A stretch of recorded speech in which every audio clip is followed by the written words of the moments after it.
Vía Pública.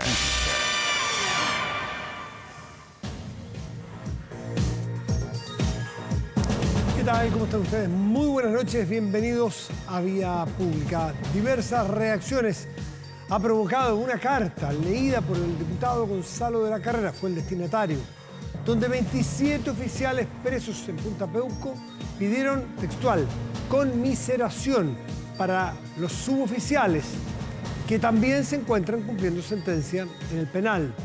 En el documento reconocen que sus actos significaron violaciones a los derechos humanos y responsabilizan al alto mando de nunca haberse hecho cargo de las órdenes durante la dictadura.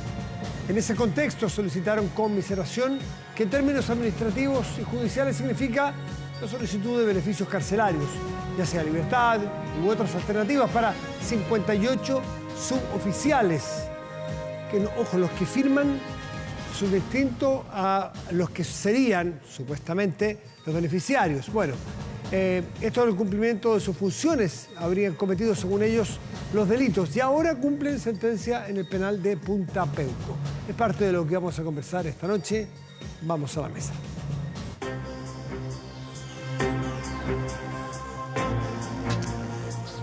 Y vamos a conversar, tomamos contacto de inmediato con el diputado, jefe de bancada del Partido Comunista, Luis Cuello. Diputado Cuello, buenas noches. ¿Cómo está usted? Buenas noches, Matías. Muchas gracias por la invitación. Diputado Cuello, ¿cómo toman esta carta? Para ir de general a particular, ¿cómo la toman? Primero, ¿es sorpresivo, es esperable? En el contexto de los 50 años, sin lugar a dudas. Vamos a lo general y luego podemos entrar a ver al detalle. ¿Qué le parece?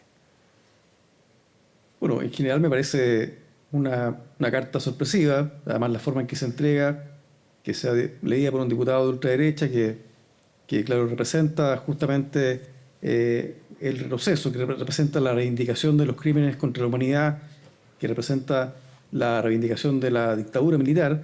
Pero claro, en este contexto de los 50 años creo que también hay una suerte de...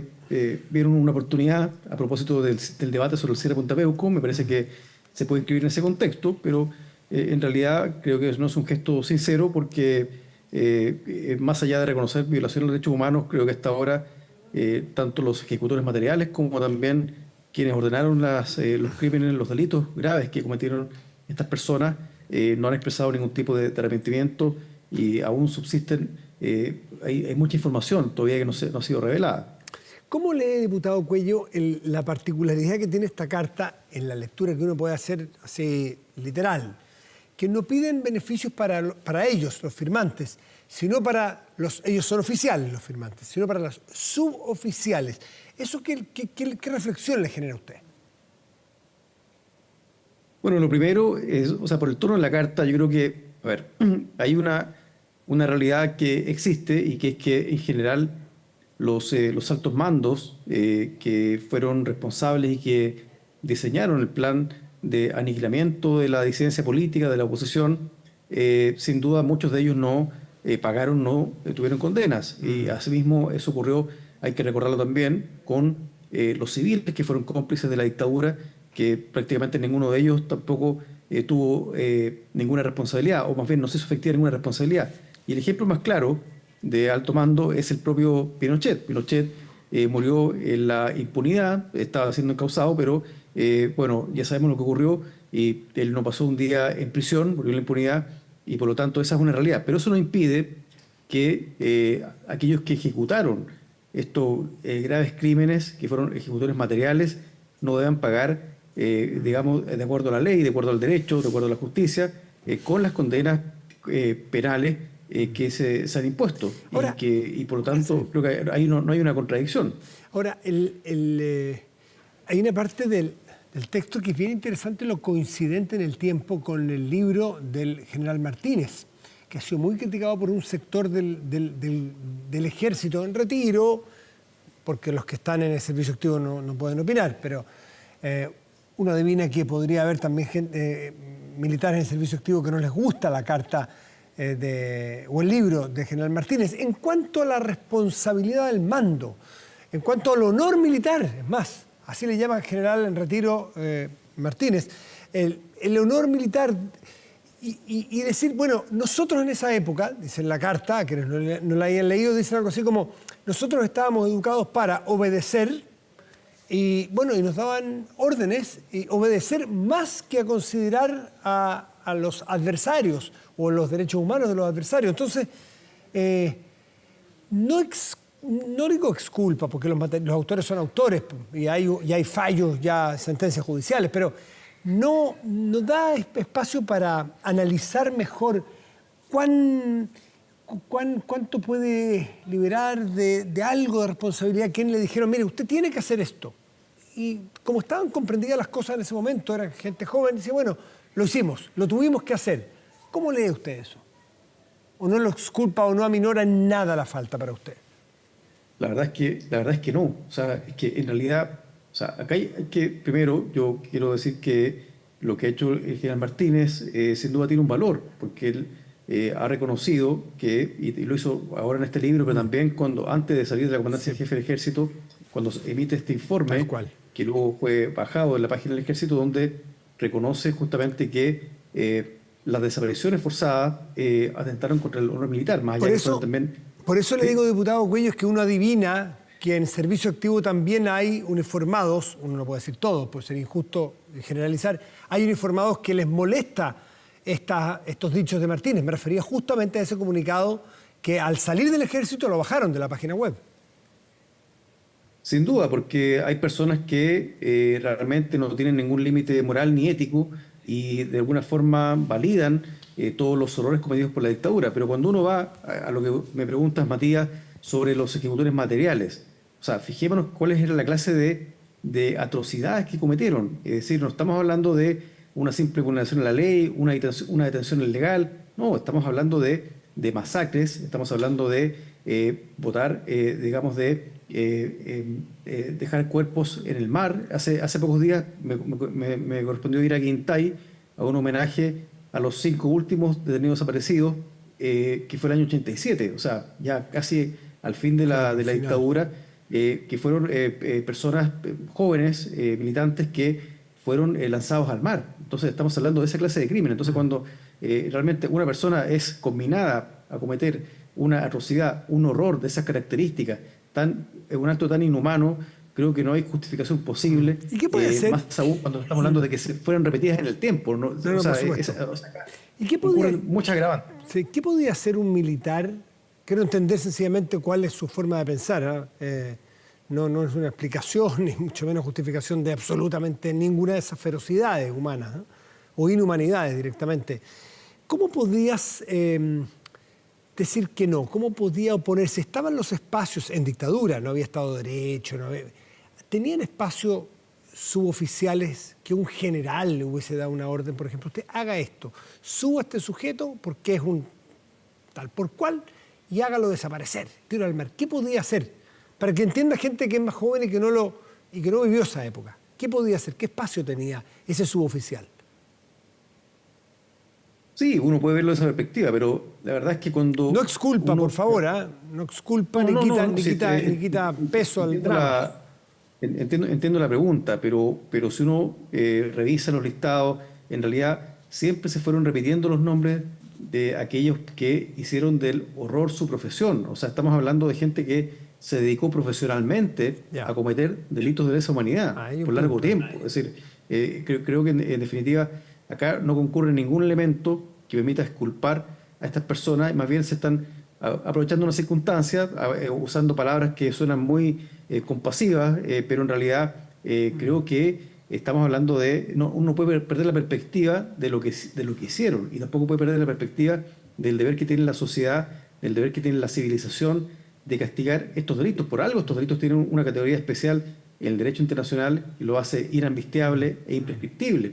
Y en consecuencia, creo que también esto puede haber alguna especie de oportunismo a propósito del debate sobre el cierre de Punta Peuco. Bueno, yo creo que tal vez vieron una oportunidad para plantear esta solicitud de compasión. Pero la verdad es que también hay que tener en cuenta que los pactos de silencio no han sido rotos.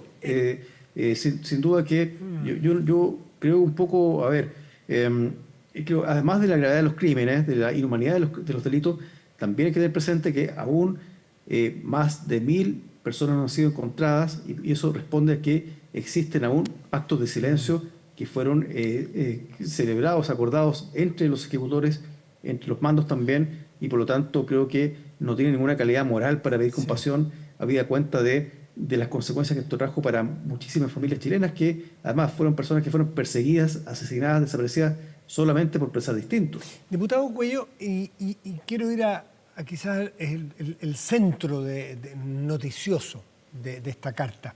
Quería que nos descolgáramos antes del análisis para llegar aquí. Es novedoso que reconozcan que hay violaciones, que cometieron violaciones a los derechos humanos. Han pasado 50 años, alguien dirá es tarde. Bueno, pero ¿hay ahí un avance en su juicio?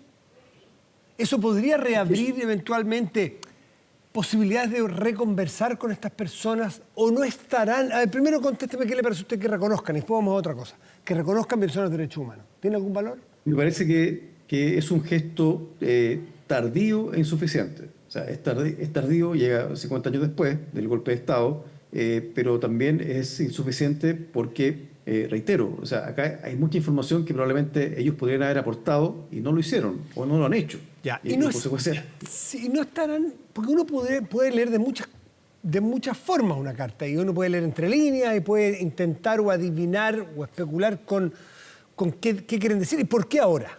Entonces uno podría decir, no es porque no dieron nombres. Dicen que los superiores a los oficiales, o sea, oficiales de mayor graduación, les dieron las órdenes y que debieran cumplir con no dicen el honor militar, pero poner el pecho su responsabilidad.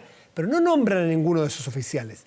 Y tampoco dan información alguna del paradero de las personas que desaparecieron o que están desaparecidas aún. ¿No habrá un espacio, no leen ustedes que habrá algún espacio que ellos quieran, más allá que se pueda o no? Y le pregunto si usted estaría dispuesto a negociar algo, por ejemplo, algún beneficio para determinados casos, si es que se entregan nombres o no hay ninguna opción. Y precisamente lo que plantea sobre las características genéricas vagas de la carta, al no señalar ningún nombre, demuestran que en realidad esto no se trata ni más ni menos que de una maniobra. Porque si fuera un gesto auténtico, sincero, que persiguiera un fin, como estos beneficios que están impetrando, que quieren impetrar, bueno, entregarían nombres de altos mandos, entregarían alguna clase de información, y por lo tanto creo que esto es una especie de jugarreta bastante cruel de estas personas, porque en definitiva todas esas omisiones demuestran y caracterizan la naturaleza de una maniobra para confundir a la gente, para confundir y lograr un beneficio que no merece. Ahora, calificar a esta altura las acciones, creo que la sociedad tiene bastante calificada, y la justicia y la sociedad tiene bastante calificada una acción de alguien que hace desaparecer a otro, ¿no es cierto? Entonces, en el sentido más práctico, no vamos a avanzar en la calificación de un ser humano que es capaz de torturar, matar o hacer desaparecer a otro. No vamos a avanzar mucho, que creo que hay bastante consenso en el mundo, por lo demás. Pero el pragmatismo, y si alguien llega una segunda carta y dice, ¿saben qué? Tenemos nombres. ¿Qué querían ustedes? Tenemos nombre y podríamos dar con paradero de muchas personas. ¿Qué acción tomarían ustedes? Estoy haciendo una hipótesis absolutamente irreal. Claro, es una hipótesis, por lo tanto yo creo que es mejor atender a la realidad. Y la realidad es que las características genéricas y vagas de esta comunicación hacen poco creíble lo que están planteando. O sea, carecen de toda credibilidad, más allá de lo que hicieron. Entonces, en realidad, antes que imaginar esto, yo preferiría ver realmente un gesto auténtico que entregara información, que señalara tal o cual mando dio esta orden de asesinar, de masacrar a un conjunto de personas, y eso hasta ahora no ha existido. Y por lo tanto, y creo que, leyendo bien, interpretando lo que quieren decir estos militares, me parece que no tienen ninguna intención de colaborar con la justicia, de entregar más información que sea conducente a encontrar el paradero de los detenidos desaparecidos. Diputado Luis Cuello, jefe de bancada del Partido Comunista, muchísimas gracias como siempre por conversar con nosotros. Que esté muy bien. Muchas gracias, Matías. Buenas noches. Muy buenas noches. Hacemos una pausa, ya volvemos, espérenos.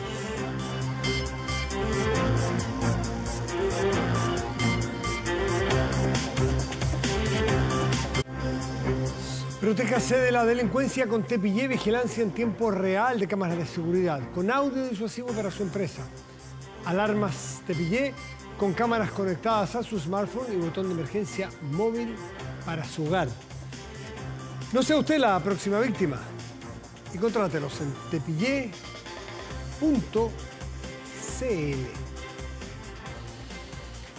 Bueno, y tomamos contacto con el profesor Jorge Sanz, que es analista político y profesor de la Universidad del Desarrollo, porque llevamos mucho tiempo mirando lo que ocurre aquí en Chile, hablando de temas chilenos, y tengo la sensación de que hace un rato nos demanda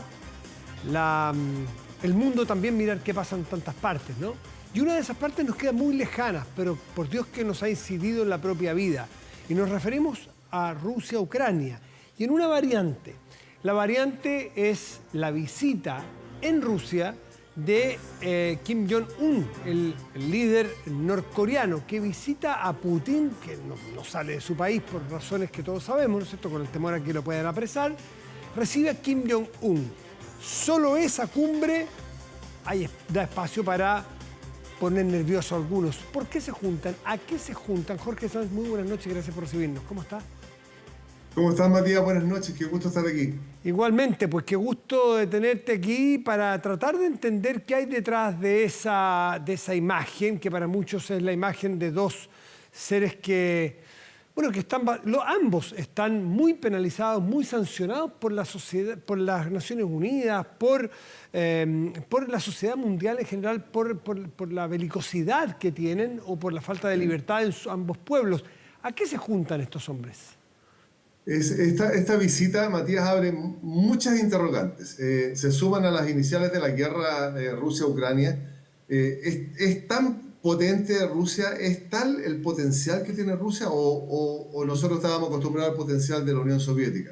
Primero establece acuerdos con Irán por drones y ahora una curiosa visita. En primer término, hace un mes, Sergei Shoigu, el ministro de Defensa, va a Corea del Norte a una primera conversación con Kim Jong-un para pedir munición de artillería. Ahora se juntan en Vladivostok Putin con Kim Jong-un y lo más probable es que firmen un acuerdo que tenga que ver con tecnología militar y espacial de Rusia a Ucrania y con toda seguridad munición de artillería y misiles de Corea del Norte a Rusia. Es una visita muy curiosa y tal como lo decías, Matías, ninguno de los dos se mueve. Entonces se juntan ahí en una ciudad limítrofe muy cercana a Corea del Norte. Vladimir Putin no puede salir de Rusia. Kim Jong-un va en tren, sí, porque tampoco vuela. Es muy curiosa la visita, pero están ahí. Sí, ahora, ¿qué va a salir de ahí? Probablemente un acuerdo de armas. A ver, ¿qué da Putin o qué ofrece? Porque todo esto naturalmente no es público, no es que se reenvíe en WhatsApp y uno lo pueda ver, digamos, esto es ultra secreto. Sí. Se especula con que uno daría armamento para la guerra y sí, Kim Jong-un, o sea, Corea del Norte recibiría armamento o tecnología nuclear. Pero ¿qué es lo que dicen los expertos? Tecnología militar, tecnología espacial y tecnología para sus submarinos nucleares. Y lo otro que va a recibir con toda seguridad, porque el problema grave que tiene Corea del Norte, más allá de su exposición pública, el problema grave de Corea del Norte son las hambrunas. Por lo tanto, sí, es muy probable que en parte de la oferta de Rusia también tenga que ver con esa ayuda humanitaria, con esa cooperación humanitaria que le pueda prestar en algún instante.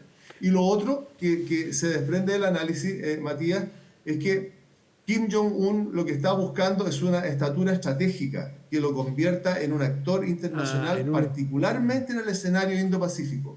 Entonces, se empieza a conformar un espacio que es bien curioso porque Estados Unidos está al interior del Indo-Pacífico ordenando sus piezas y China también está ordenando sus piezas. Pero tiene dos socios que están en problema. Rusia, que está en un problema económico y enfrascado en una guerra, y por otra parte, Corea del Norte, que si logra Kim alcanzar esa estatura estratégica que está buscando, se le va a transformar en un díscolo. Entonces, China no debe estar tan tranquila con esta reunión entre Kim y... ¿Por qué este negocio no lo hace China, que puede ofrecerle lo mismo y más que Rusia? ¿Por qué Kim...? Sí, pero China China no busca involucrarse en la guerra de Rusia-Ucrania. Ya. No quiere toparse en la guerra de Rusia-Ucrania. Fíjate que de todos los miembros del Consejo de Seguridad, el que está más alejado de la guerra Rusia-Ucrania es China. Todo el resto están involucrados. Entonces, China está persiguiendo su propio proyecto. Ya le avisó a Vladimir Putin que no estaba de acuerdo con las armas nucleares y hay solo amenazas de armas nucleares. China no está de acuerdo con eso, le prestó la plataforma SWIFT, le compró todo el petróleo que no le estaba vendiendo a Europa, pero no se quiere involucrar en la guerra porque no le sirve a su proyecto. El proyecto de China es resguardar esa, comillas, invasión o esa penetración geopolítica pacífica en el mundo y no necesariamente una penetración agresiva como pudiera ser participar en una guerra. O sea, puede darle ayudarlo en los códigos SWIFT, que son los intercambios bancarios, las transferencias financieras. Exacto. Puede darle... Toda esa plataforma se la entregó. Pero no va a prestarle armamento, ni le va a financiar armamento, nada. Pero curioso porque a Ucrania sí se lo hace sin ningún complejo los europeos, Occidente y Estados Unidos. Porque ellos están directamente limitando con la guerra. Polonia que está ahí pegado a Ucrania, es el primer afectado después de la guerra, y Alemania también. Entonces, Europa está enfrascada en esa guerra. Y por otra parte, nosotros podríamos proyectar esta guerra y podríamos pensar que Occidente, Estados Unidos y la OTAN lo que están haciendo es desgastar a Rusia para que no se involucre en el Indo-Pacífico. Entonces, hay un escenario muy grande. Y esta reunión de Kim con Vladimir Putin también tiene importancia, porque si suponemos que hay una guerra posterior más grande en el Indo-Pacífico, Rusia no puede gastar el arsenal que tiene, por lo tanto está gastando el arsenal de otros. Por ejemplo, los drones de Irán y la munición de artillería de Corea del Norte, y no su propio arsenal. Entonces, hay muchos elementos que están en juego y que hay que analizarlos. Pero de lo que se rescata con mayor valor es este tráfico, ¿no? este tratado que va a haber entre tecnología y armamento.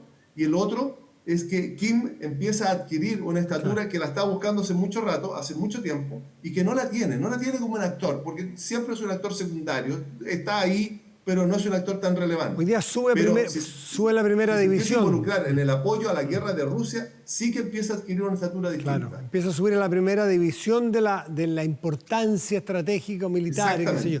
Jorge Sanz, hay otro tema que no sé si importa, o sea, que importa, pero si puede producir algo.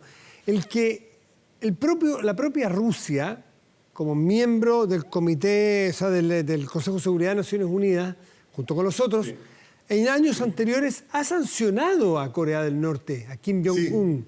Entonces es muy curioso que con una mano sanciona y con la otra mano hace acuerdos.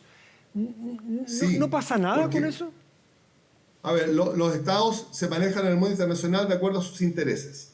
Convengamos que Rusia, después de la Unión Soviética, la Rusia de Putin, tuvo acuerdos con Corea del Sur. Y fue un aliado de Corea del Sur en términos comerciales. Y hoy día lo que está buscando es que Corea del Norte le preste apoyo militar. ¿Por qué? Porque detrás de esto probablemente hay una sanción. Entonces, el juego de Kim sí es muy interesante para él, pero puede resultarle muy caro porque el mundo lo puede sancionar tal como sancionó a Rusia. Entonces, el acuerdo es curioso.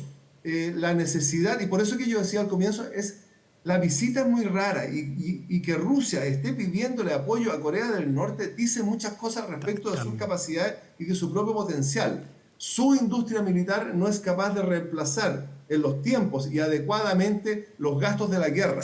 Por lo tanto, necesita otros aliados y otra industria militar que le provean de municiones para poder sostener el frente que Ucrania se lo está empujando de vuelta a Rusia. Eso también te iba a preguntar. Que tú tengas que recurrir a un actor secundario cuando tú sí eres de primera, eres miembro del Consejo General de Naciones Unidas, del Consejo de Seguridad de Naciones Unidas, eres una potencia histórica, eres un superpaís que invade a tu vecino, pero los hechos están ahí. Tienes que recurrir a un país de segundo orden, como es Corea del Norte. Habla de tu vulnerabilidad, habla de cómo tienes la caja, digamos. Estás con problemas de caja porque... Y que las sanciones han hecho mucho efecto. Las sanciones han golpeado tremendamente fuerte a Sí. Rusia. Eh, China le entrega la oportunidad a Rusia de pagarle en yuanes. Lo mismo que está haciendo Argentina, está Sí. pagando en yuanes. Sí. Es parte de la diplomacia china, pero está pagando en yuanes porque los dólares que tenía en Europa y que tenía en Estados Unidos no los puede tocar. La Bloqueados. reserva en dólares que tenía no los Bloqueados. puede tocar porque están bloqueados. Entonces, las sanciones lo han golpeado demasiado.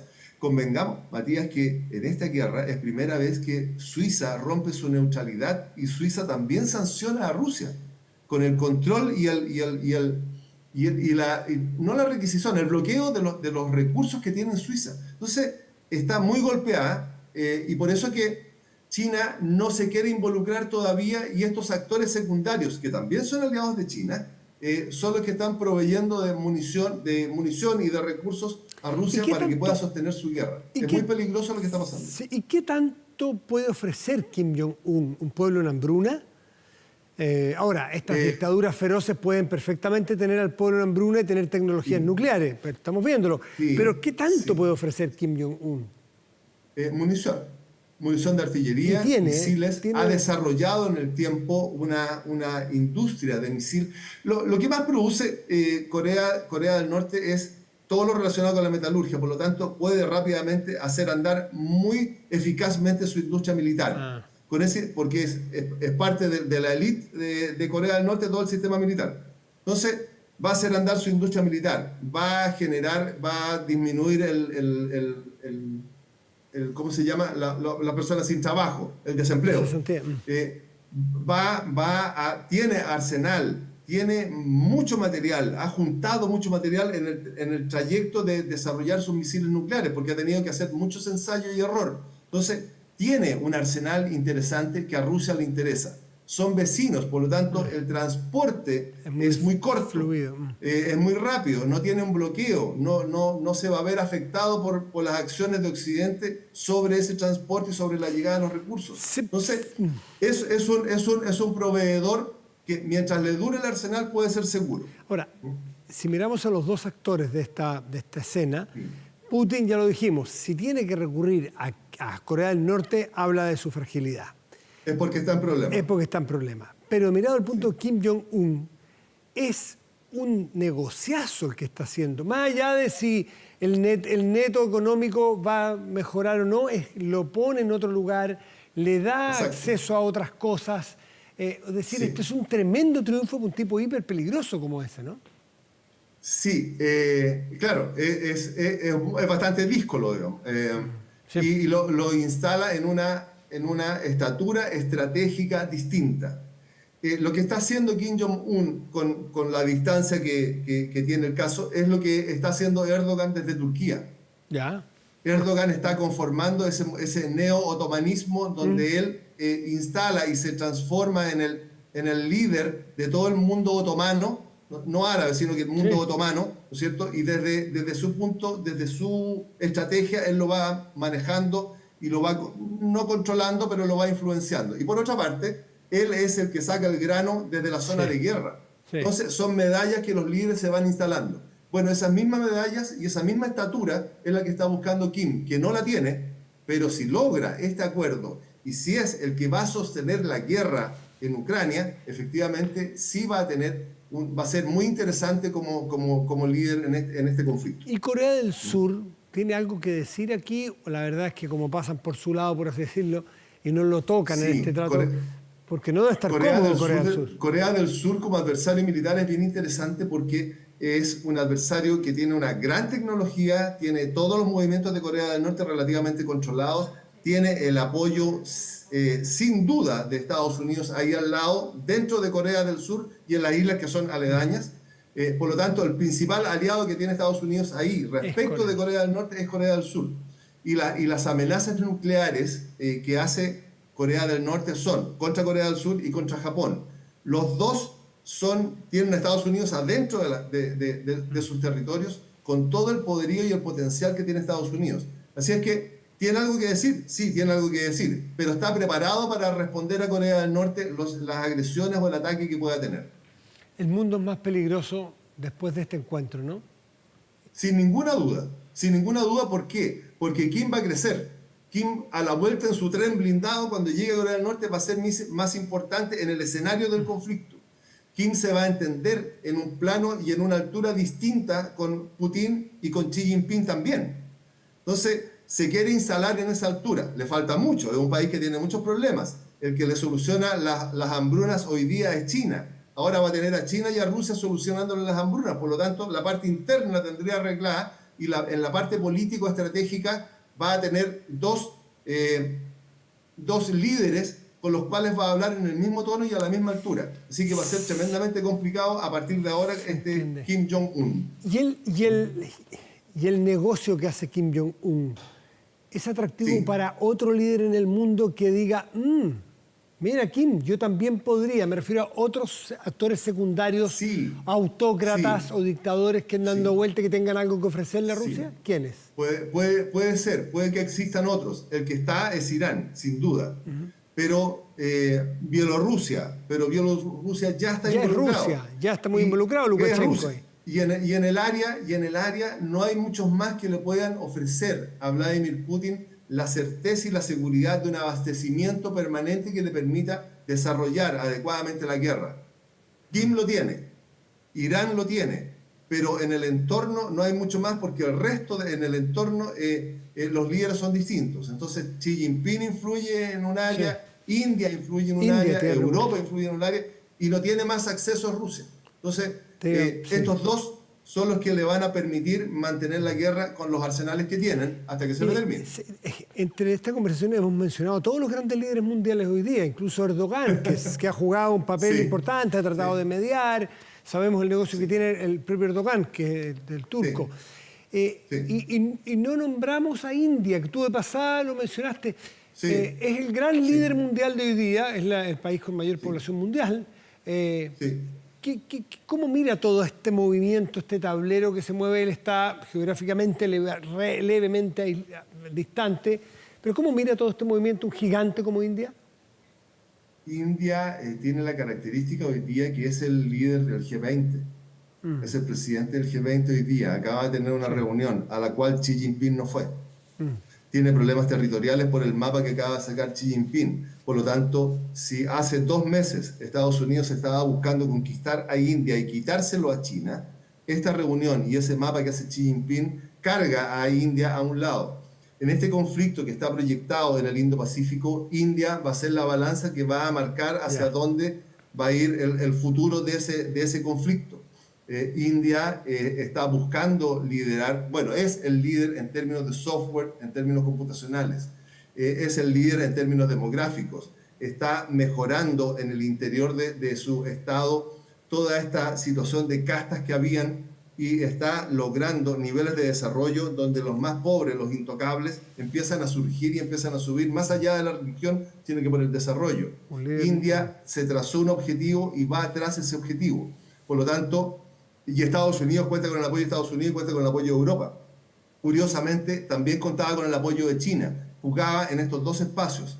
Es parte del G20 muy occidental y es parte del acuerdo del Tratado de Shanghái, que es muy oriental, donde está China y Rusia. Entonces, India es una balanza muy interesante y que todavía no ha marcado el punto de dónde quiere estar. Y está jugando en estos dos espacios mientras va creciendo. Y con un líder muy habiloso, muy astuto. Un líder muy hábil. Muy hábil, nacionalista, que exacerba el nacionalismo, Modi, que es interesante de seguir como fenómeno. Sí, en la ceremonia que hace Francia, que hace el presidente Macron en Francia para el aniversario de Francia, después de los honores y después de pasar los aviones, el primero que se levanta a saludar a Macron es Modi. Lo que marca un símbolo también. Algo está queriendo decir de respecto de su unión con Occidente. Entonces, hay muchos elementos que está jugando India juntos. A seguir entonces. Y hay que observarla. Este es un juego donde nadie queda afuera. Nadie quiere quedar afuera, nadie puede quedar afuera. Y se está moviendo el mundo de una manera muy, muy curiosa y muy atenta. El mundo es más peligroso y esa es la mala noticia. Jorge Sanz, muchísimas gracias como siempre por ayudarnos a entender mejor este mundo. Matías, encantado. Muy buenas noches. Que te vaya bien. Muy buenas noches. Chao, chao. Y cuando habla el café, las palabras fluyen. Look Café ofrece 13 variedades de café, tanto en grano como en sachet. Preocupados del medio ambiente, Sus cápsulas son 100% reciclables. En pocas palabras, Look Café, simplemente un excelente café. Look Café, simplemente un café de origen. Vamos a hacer una pausa y volvemos, espérenos.